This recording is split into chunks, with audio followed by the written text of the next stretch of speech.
গাছ থেকে পাকা আম পেড়ে খাওয়ার যে মজা, এটা আসলে না পেরে খেলে আপনি বুঝতে পারবেন না। আপনাদেরকে একটু দেখাই, ঠিক আছে?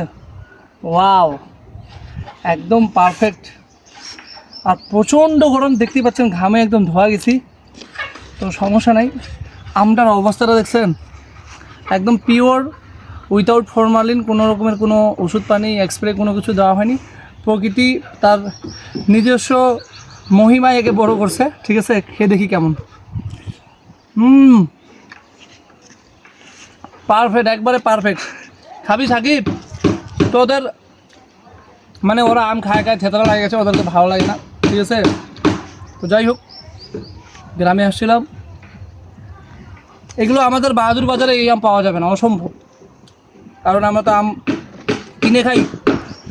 টানলে ভালো আমের বৈশিষ্ট্য ওই যে টানলে, ঠিক আছে, এই মানে চামড়াটার সঙ্গে যে আমাদের যে রসালো অংশটা যে আছে আমের, যেটা আমরা খাই, এটা কিন্তু লেগে থাকে না, ঠিক আছে? একদম যে পিওরভাবে উঠে আসছে,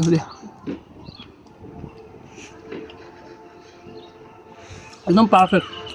এই আমটার যে কী নাম থাকে, এটার নাম জানিস তো রাইডার? আম মানে আপনি আম হলে যা হয় আর কি, কোনো আমের নাম জানে না, কিন্তু আম অন্যরকম মিষ্টি করতেছে আমটা। এই পাশটা কাটে দেখি। মিষ্টি ভোগ হবে না, মেবি মিশ্রি ভোগ, না মেবি মিশ্রি ভোগ। দেখি, বাহ,